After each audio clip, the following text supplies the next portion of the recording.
এর মধ্যে শুনেছেন যে বিগত দিনে এই ফাউন্ডেশন কতটা কাজ করেছে। সর্বশেষ যেটা করলো এই মিরপুরেই হাফেজদের, গত রমজানে হাফেজদের একটা সম্বর্ধনা দিয়ে আজকে যাদেরকে নিয়ে অনুষ্ঠান সেটা আরও বেশি গুরুত্ববহ। এবং আমরা মনে করি আজকে এখানে যারা আপনারা উপস্থিত আছেন তাদের সবারই আগামী দিনে এই দেশকে নেতৃত্ব দেওয়ার একটা সুযোগ আসবে।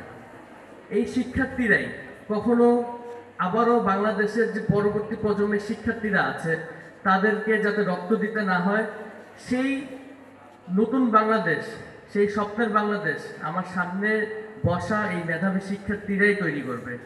এটি আমার দৃঢ় বিশ্বাস। আপনারাই সামনে রাষ্ট্রের বড় বড় গুরুত্বপূর্ণ জায়গায় দায়িত্ব পালন করবেন এবং আপনাদের হাতেই দেশের ভবিষ্যৎ, একটি উজ্জ্বল ভবিষ্যৎ, যেই ভবিষ্যৎ আমাদের শহীদ মীর মুগ্ধ, শহীদ আবু সাইদ সহ 2000-এর মতন শহীদ দেখেছিল এবং 20,000-এর উপর আহতরা যেই স্বপ্নের বাংলাদেশ দেখেছিল, সেই স্বপ্নের বাংলাদেশ আপনাদেরই হাতে। বাংলাদেশের একজন বাংলাদেশী নাগরিক হিসেবে আমাদের যা যা করণীয় আছে আমরা সেই কাজগুলো করতে চাই।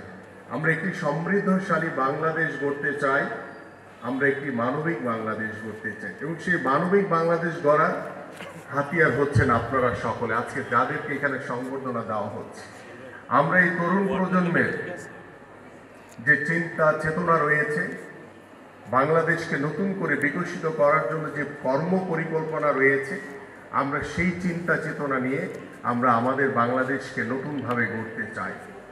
আমি স্কাউটসের দীক্ষার দিন আমাকে এরকম অভিব্যক্তি প্রকাশ করার সুযোগ দিলেন।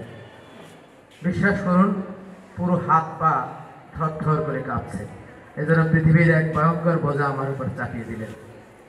আমি কথাটা এজন্য বললাম, ছাত্র জীবনে মানে সকালের সূর্য যেমন বলে দেয় দিনের আলো কেমন হবে, ছাত্র জীবনের কার্যক্রম বলে দেয় এই ছাত্র, এই ছেলে রাষ্ট্রের কোন পর্যায়ে বসবে। কেন কথাগুলো বলছি? সব গোল্ডেন এ প্লাস, সব ফার্স্ট বয় সেকেন্ড বয়ের যারা সফল হয় এমনটি নয়।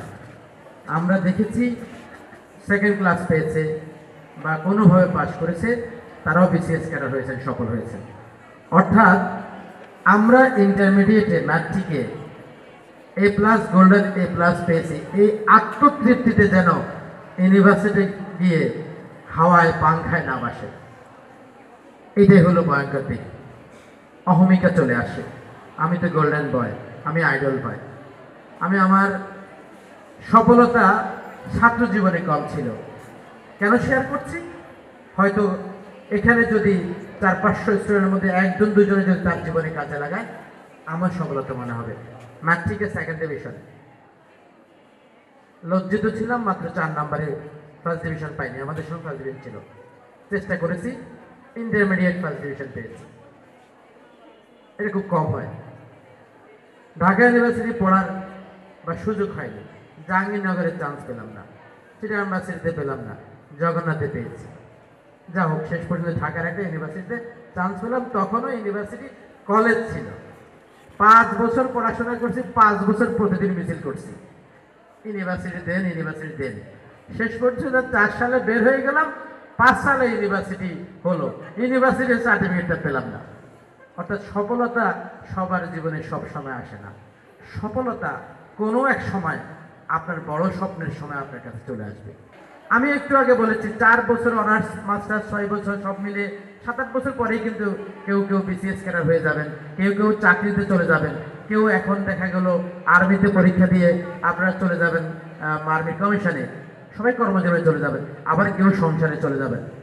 সংসারের জীবনেও আপনাকে সমাজের কল্যাণ করার ব্যাপক সুযোগ রয়েছে। বসুরাত এই হাউসটা সব ত্যাগ করে আমাদের আরও কিছু কাজ গোছানো ছিল, 12টায় বাসায় গিয়েছি। সৌভাগ্যবশত সেদিন আমাদের বিবাহ বার্ষিকী ছিল, আমি ভুলে গিয়েছি আপনাদের এই প্রোগ্রাম করতে গিয়ে। আল্লাহ রহমতে বাসায় আপনাদের ভাবি ফুল টুল এটা সেটা যা যা করা করেছে। বললো, তুমি কি আসলে ভুলে গেছো? আমি নিশ্চিত সত্য, আমি ভুলে গেছি। বিশ্বাস করুন, মুখটা গোমরা করেনি, জানে আমি সামাজিক কাজ অথবা ব্যবসায়িক কাজ এরকম অনেক কিছু ভুলে যেতে পারি। অর্থাৎ আমি এই কথাটা বললাম, সেই উৎসাহ পরিবার থেকে পেতে হবে।